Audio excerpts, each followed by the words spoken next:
श्रावण मास शुक्ल पक्ष की एकादशी को पुत्रदा एकादशी कहते हैं। इस बार पूरे देश में चर्चा का विषय है कि यह एकादशी 23 अगस्त को करें अथवा 24 अगस्त को करें, यह चर्चा का विषय है। लोग संशय में हैं कि 24 को कर लें अथवा 23 को करें, तो इस पर चर्चा कर रहे हैं शास्त्र प्रमाण के सहित। आपको निर्णय स्वयं कर लेना होगा कि हमें क्या करना चाहिए, कौन सा अच्छा होगा। पहले हम बात करते हैं कि एकादशी का मुहूर्त कब है, तिथि कब प्रारंभ हो रही है। तो इस बार जो है एकादशी तिथि का प्रवेश दिन रविवार 23 अगस्त को हो रहा है। प्रातः 2 बजे प्रातः ठीक 2 बजे यानी 22 अगस्त की देर रात्रि यानी 23 अगस्त की अर्ली इन द मॉर्निंग 2 बजे में एकादशी तिथि का प्रवेश है। और 23 अगस्त को जो सूर्योदय है वो 5:58 पर है। अच्छा, इसका मतलब सूर्योदय से पहले ही एकादशी तिथि लग रही है। तो उदया तिथि के अनुसार एकादशी तिथि 23 अगस्त 2026 को है। ठीक है। और एकादशी तिथि का समापन 24 अगस्त को अर्ली इन द मॉर्निंग 4:18 पर हो रहा है समापन। और सूर्योदय हो रहा है 24 अगस्त को 5:59 पर, यानी सूर्योदय से पहले ही एकादशी संपन्न हो जाएगी, द्वादशी लग जाएगी। अच्छा, तो इस हिसाब से जिनको एकादशी शुद्ध एकादशी करनी है तो वो 23 अगस्त को एकादशी करेंगे।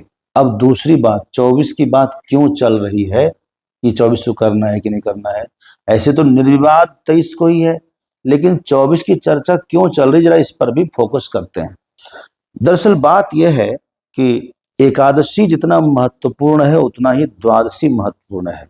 वर्ष भर में ऐसे 8 महाद्वादशी आती है जिसको हम बढ़िया से समझ सकते हैं।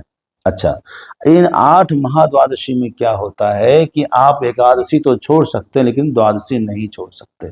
शास्त्र कह रहा है, पद्म पुराण प्रमाण है। पद्म पुराण में कहते हैं कि ऐसे 8 महाद्वादशी कौन कौन? उन्मिलिनी च वंजुली च त्रिस्पृशा चाप्य पक्षया जया च विजया चैव जयंती पापनाशिनी। उन्मिलिनी और जो है वंजुली, त्रिस्पृशा और अपक्षया का मतलब पक्षवर्धनी, जया, विजया, जयंती और पापनाशिनी, ये 8 महाद्वादशी हैं। इनमें से 4 महाद्वादशी तिथि के संबंध से होता है, अनुसार होता है, और 4 महाद्वादशी जो है नक्षत्र के योग से होता है। अब आइए, ये जो महाद्वादशी आने वाली है यानी 25 तारीख को देखेंगे हम, तो या 24 तारीख को जो द्वादशी लग रही है ये वंजुली महाद्वादशी है। वंजुली महाद्वादशी का बड़ा महत्व है। हम जरा शास्त्रों से इस पर चर्चा कर रहे हैं। तो वंजुली महाद्वादशी कब होती है इस पर भी चर्चा करते हैं। जगतगुरु स्वामी रामानंदाचार्य का एक जो है मार्गदर्शन, एक पुस्तक है जिसमें एकादशी का निर्णय बड़ा सुंदर दिया गया, सब भक्तों के लिए दिया गया है। मुझे वो जो अच्छा लगा वो आपको मैं बताता हूँ। तो पहले हम बात करते हैं कि ये वंजुली द्वादशी कब लगती है। पहला नंबर है इसका उन्मिलिनी एकादशी। उन्मिलिनी एकादशी में क्या होता है, जब दशमी विद्या ना होकर के एकादशी परिपूर्ण तिथि होती है और एकादशी तिथि जो है अगले दिन सूर्योदय को स्पर्श कर ले, यानी द्वादशी में भी एकादशी प्रवेश हो जाए, तो इसको कहते हैं वंजुली महाद्वादशी, उन्मिलिनी महाद्वादशी। दूसरा, जब द्वादशी तिथि त्रयोदशी तिथि से मिश्रित हो जाए तब इसको कहते हैं वंजुली महाद्वादशी। तीसरा आता है त्रिस्पृशा एकादशी, यानी एक ही तिथि में यदि एकादशी, द्वादशी और त्रयोदशी लग जाए तब उसको कहते हैं त्रिस्पृशा महाद्वादशी। इसको करना चाहिए। एकादशी, द्वादशी, त्रयोदशी तीनों लग जाए तो त्रिस्पृशा महाद्वादशी। ऐसी पक्षवर्धनी महाद्वादशी कब होती है? जिस पक्ष में अमावस्या अथवा पूर्णिमा 2 सूर्योदय को स्पर्श कर ले, 2 सूर्योदय लग जाए, 2 सूर्योदय तक अमावस्या अथवा पूर्णिमा हो, उस पक्ष की द्वादशी को महाद्वादशी कहते हैं। अच्छा, अब आइए, उसके बाद जो 4 और है वो 4 जो है जया, विजया, जयंती और पापनाशिनी, ये नक्षत्रों के योग से होता है ना। इसमें नक्षत्र क्या है ये भी आप समझे रहिए। जैसे जया महाद्वादशी है, ये पुनर्वसु नक्षत्र के साथ यदि मिलती हो तो ये महाद्वादशी, इस महाद्वादशी को जया कहते हैं, जया महाद्वादशी कहते हैं। ऐसे ही जब श्रवण नक्षत्र द्वादशी में हो तो उस द्वादशी को विजया महाद्वादशी कहते हैं। जब रोहिणी नक्षत्र जिस द्वादशी में हो उस द्वादशी को जयंती महाद्वादशी कहते हैं। और पुष्य नक्षत्र जिस द्वादशी में हो उसको पापनाशनी महाद्वादशी कहते हैं। ठीक है, यह आपने जान लिया महाद्वादशी कितनी होती है। 8 प्रकार की होती है, 4 तिथि के योग से और 4 नक्षत्र के योग से। अब इसका महत्व कितना है, कैसे शास्त्र कहता है कि एकादशी को छोड़कर भी आप द्वादशी कर सकते हैं। हाँ, शास्त्र कहता है, पद्म पुराण में लिखा है, शुक्ले पक्षे अथवा कृष्णे यदा भवती वंजुली एकादशी, वंजुली भवती वंजुली एकादशी दिने भुक्त्वा द्वादश्याम कार्येत व्रतम, है ना। एकादशी को छोड़कर, एकादशी दिनम मुक्त्वा छोड़ करके, एकादशी दिन को खा करके, भुक्त्वा मतलब खा करके, क्षम्यता यदि शुक्ल पक्ष में अथवा कृष्ण पक्ष में यदि वंजुली महाद्वादशी लगती है तो एकादशी द्वादशी को भोजन करके आप द्वादशी को करना व्रत करिए। द्वादशी कार्येत व्रतम, इसका निर्णय हम आपको करेंगे, लास्ट में करेंगे। पहले आप सुन लीजिए, दोनों बातों को सुनिए। फिर लिखा है, एकादशी भवेत पूर्णा परतो द्वादशी भवेत तदा ही एकादशीम त्यक्त्वा द्वादशीम समुपैष्येत, है ना। ये नारद महापुराण में लिखा है कि एकादशी यदि पूर्ण हो और द्वादशी भी पूर्ण हो तो द्वादशी यदि एकादशी से थोड़ी बढ़ जाए, त्रयोदशी को स्पर्श कर ले, तब जो है वंजुली महाद्वादशी लगती है, इसको एकादशी को छोड़ करके द्वादशी का उपवास करें। अब आइए, हरि भक्ति विलास में भी लिखा है, द्वादश्याम पारणम कुर्यात् त्रयोदश्याम नहीं कार्य। हरि भक्ति विलास कहते हैं कि यदि आपको द्वादशी का उपवास करना है एकादशी को छोड़कर तो द्वादशी में ही पारण होना चाहिए। ठीक है, त्रयोदशी में पारण कभी भी नहीं करना चाहिए, ये तो शास्त्र का सम्मत विचार है। तब आइए हम जरा इस पर चर्चा करते हैं। भगवान जगद्गुरु स्वामी रामानंदाचार्य का विचार भी आपने उनका श्रवण किया। अब हम मुख्य बात पर आते हैं कि हमें कब करना चाहिए, एकादशी कब करना चाहिए। देखिए, यदि आप सिर्फ एकादशी को महत्व देते हैं तो आप जो है 23 को करेंगे, लेकिन 23 को करने में एक समस्या है। यदि आप 23 को एकादशी करते हैं तो एकादशी का समापन 24 अगस्त को प्रातः 4:18 पे हो जाएगा। उसके बाद द्वादशी लग जाएगी। ठीक है, लेकिन द्वादशी में आप पारण तब करते हैं जब हरिवासर समाप्त होता है। हरिवासर क्या होता है? हरिवासर मतलब हरिवास, जब श्री हरि का पूजन का अवसर होता है।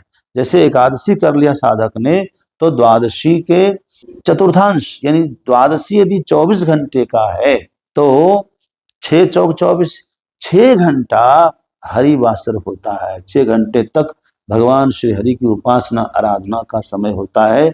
इसमें आप भी आराधना उपासना कर लीजिए, है ना। उसके बाद आप पारण कर सकते हैं। तो आप जोड़ेंगे प्रातः 4:18 से यदि 6 घंटा ले लेते हैं, तो अच्छा, ये द्वादशी बहुत लंबी है। कैसे? 4:18 से द्वादशी शुरू हो जाएगी और अगले दिन ये द्वादशी चलेगी 6:20 तक। ठीक है, यानी 24 और 2 26 घंटे की द्वादशी लग रही है। और 26 घंटे की इस द्वादशी को 4 भाग में बांटेंगे तो ये करीब 6 चौक 24, 6.5 घंटे की होगी। ठीक है, तो 6.5 घंटा इसमें जोड़ दीजिए। 4:18 से 6.5 घंटा प्लस करिए तो 6 4 10, अच्छा 10:30, लगभग 11 बजे तक जो है आपका हरिवासर है, 11:15 बजे तक। तो इसके पहले आप पारण नहीं कर सकते। उसके बाद फिर भी एकाध कोई ऐसा मुहूर्त आ रहा है। कुल मिलाकर के आप पारण करना चाहेंगे 24 तारीख को, तो आप पारण करेंगे कितने बजे? दोपहर में 1:00 पे आप पारण कर पाएंगे। अच्छा, हाँ, तो 1 बजे के बाद पारण करना है, यह भी आप समझे रहिए। लेकिन सभी वैष्णवों का मत है कि यदि 8 महाद्वादशी में कोई भी महाद्वादशी आती है, जैसे इस बार वंजुली महाद्वादशी है, जो कि त्रयोदशी के सूर्योदय को स्पर्श कर रही है, तो इस वंजुली महाद्वादशी में आपको उपवास करना चाहिए एकादशी को छोड़कर, नहीं तो आपको दोष लगेगा। तो वंजुली महाद्वादशी को आपको करना ही पड़ेगा। सबसे अच्छी बात है, इस दिन सावन का सोमवार भी है। 24 अगस्त 2026 को सावन का सोमवार होने से इसका महत्व तो और भी बढ़ जाता है। एक तो वंजुली महाद्वादशी को हरि की उपासना, और सोमवार श्रावण होने से हर की उपासना, यानी हरिहर की उपासना करने का एक ऐसा योग जो दोनों को आप प्रसन्न कर सकते हैं। इस दिन आप क्या करें, इस दिन आप प्रातः ही पूजन करिए, शिवालय में भी चले जाइए, शिव जी की पूजा कराइए। अपने घर में जो है, यदि शिवालय में नारायण की जो स्थापना है तो आप नारायण की पूजा करिए, शालिग्राम की सेवा करिए। एक और अचूक जो करना चाहिए वो ये है कि इस दिन आप शंख हाथ में लें और गोरोचन और चंदन मिला करके उसको दूध में डाल करके ठाकुर जी का अभिषेक करिए। और हाँ, एकादशी के दिन तुलसी तोड़ना नहीं चाहिए, लेकिन तुलसी अर्चन करना चाहिए। पहले ही तुलसी तोड़ लीजिए, आप दशमी को ही तोड़ लीजिए, है ना। उस तुलसी को रखे रहिए बढ़िया से। आप 22 तारीख को ही तुलसी तोड़ लीजिए और तुलसी रख करके 1000 तुलसी व्यवस्था करिए कम से कम, और गोपाल सहस्त्र नाम से एक एक नाम से एक एक तुलसी चढ़ाइए। यदि आपको संतान प्राप्ति करनी है तो आपको नियम से करना चाहिए इस व्रत को, और एक ही व्रत से आपकी कामना पूर्ण होने वाली है। अच्छा, यदि आप गर्भवती हैं तो भी, या गर्भवती नहीं है तो भी आपको इस एकादशी को विधि विधान से करना चाहिए। पंचामृत से भगवान श्री कृष्ण को स्नान कराइए, ठीक है। और पंचामृत से भगवान विश्वनाथ को भी, भगवान भोलेनाथ को भी स्नान कराना है। और तुलसी से 1000 तुलसी दल से भगवान श्री कृष्ण अथवा शालिग्राम पर जो है अर्चन करना है, गोपाल सहस्त्र नाम पाठ करते हुए। इस दिन आप संतान गोपाल स्तोत्र का पाठ भी एक पाठ कर लीजिए, समय है तो। और संतान गोपाल स्तोत्र का जो मुख्य मंत्र है वो ये है कि देहि में तनियम कृष्ण त्वामहम शरणम गतः, देवकी सुत गोविंद वासुदेव जगतपते, देहि में तनियम कृष्ण त्वामहम शरणम गतः। ये मंत्र है। इस मंत्र का 108 बार आप जाप कर सकते हैं।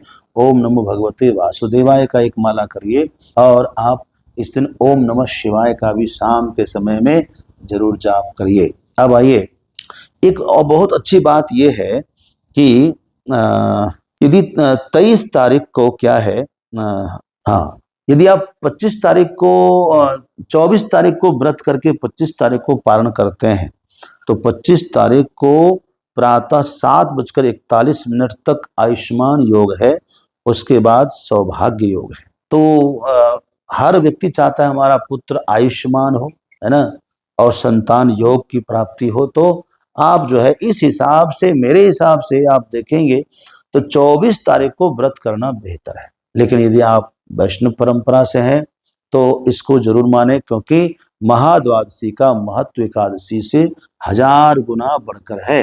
तो आप क्या करें, आप चाहें तो 23 को भी व्रत कर लीजिए, 24 को भी व्रत कर लीजिए।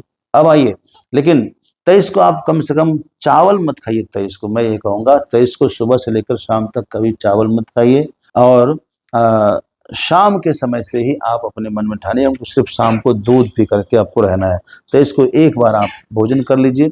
24 को यदि आप केवल व्रत करते हैं तो 24 को सवेरे उठ करके स्नान करके, स्नान समय से कर लीजिए ना, और स्नान करके आप व्रत का संकल्प लीजिए।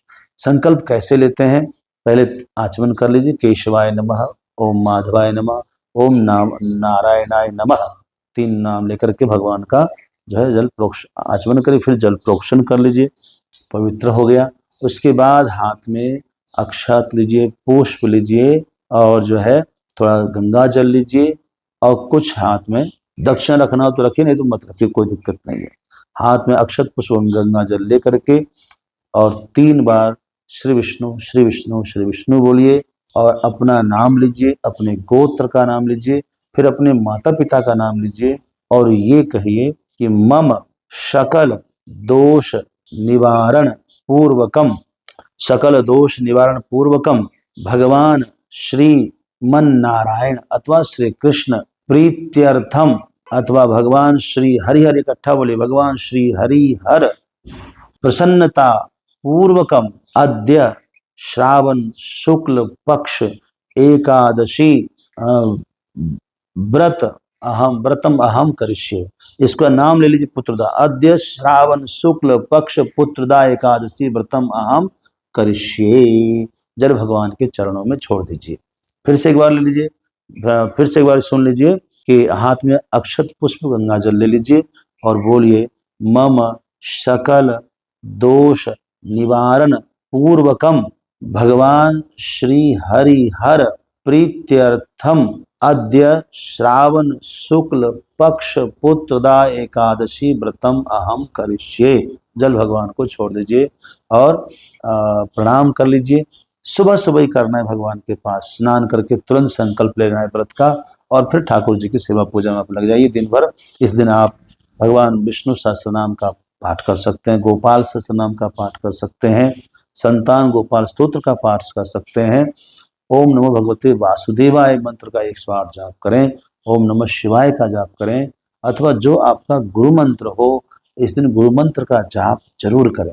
गुरु मंत्र की आराधना उपासना से बहुत फल मिलता है और इससे इष्ट देवता आपके निकट आते हैं, है ना।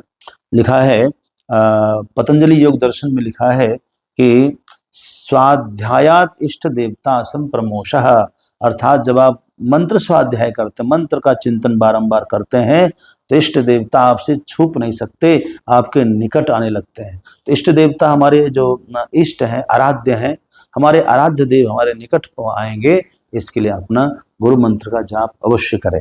अच्छा, अब आइए 24 तारीख को यदि आप व्रत करते हैं तो पारण आप सुबह सुबह, है ना, 6:20 से पहले करना है। 24 तारीख को जो सूर्योदय है वो है कितने बजे है? सूर्योदय है 5:59 पर सूर्योदय है। तो 5:59 से लेकर 6:20 में, यानी 6 बजे से 6 बजे के 6:20 के बीच में आप पारण अवश्य कर लीजिए, क्योंकि 6:20 तक ही द्वादशी है, उसके बाद त्रयोदशी लग जाती है। पारण कैसे करेंगे? हाथ में गंगा जल लीजिए, भगवान के पास बैठकर फिर से 3 बार श्री विष्णु श्री विष्णु श्री विष्णु बोलिए, अपना नाम अपना गोत्र बोलिए और कहिए कि मम सकल पाप नाश पूर्वकम श्री हरिहर भगवान प्रीत्यर्थम कृतस्य एकादशी पुत्रदा एकादशी श्रावण शुक्ल पक्ष पुत्रदा एकादशी व्रतस्य संपूर्णम फलम मम पुत्राय भवतु। क्या बोलना है? हिंदी में कह दीजिए आप इसके बाद, मैंने जो यह श्रावण शुक्ल पक्ष के पुत्रदा एकादशी व्रत किया है इसका संपूर्ण फल मेरी संतान को प्राप्त हो, कह करके आप जो है जल को सूंघ लीजिए। हो गया पारण। तो जो है इस तरह से आप पारण कर लीजिए। तो यदि संतान विद्यमान है तो उस जल को आप संतान को पिला दीजिए, संतान होने वाला है तो आप जो है सूंघ लीजिए, और जो है संतान नहीं हुआ है तो भी आप अपने संतान को वह पुण्य प्रदान करिए जिससे संतान आने में यदि कोई बाधा है तो बाधा का नाश होगा और संतान का आगमन आपके घर में आगमन होगा। बहुत सुंदर, इस प्रकार हमने आपको बताया। तो यदि आप 23 को व्रत करते हैं तो पारण 24 तारीख को दोपहर 1 बजे से करना है, और यदि आप 24 को व्रत करते हैं तो पारण आपको 25 तारीख को सुबह 6 बजे से लेकर 6:20 के बीच में पारण विधिवत करिए। रात्रि में जागरण अवश्य करिए 24 तारीख को, ये ध्यान रहे। और 25 तारीख को, क्योंकि प्रदोष व्रत भी है, जो शिव जी के भक्त हैं वो 25 तारीख को सायं में त्रयोदशी है, शाम को आप जो है 5:30 बजे तक तो राहु काल है, उसको छोड़ करके आप जो है गोधूली बेला में आप पूजन करें, है ना। 25 तारीख को चूंकि सूर्यास्त 6:47 पर है तो आप 6:30 बजे से पूजन शुरू कर दीजिए, गोधूली बेला में आप पूजा परिपूर्ण कर लीजिए। और क्या करें, ये संकल्प करेंगे और एकादशी का पुण्य अपने पुत्र को प्रदान करें। बहुत बहुत शुभकामना, अवश्य आपकी मनोकामना पूर्ण हो।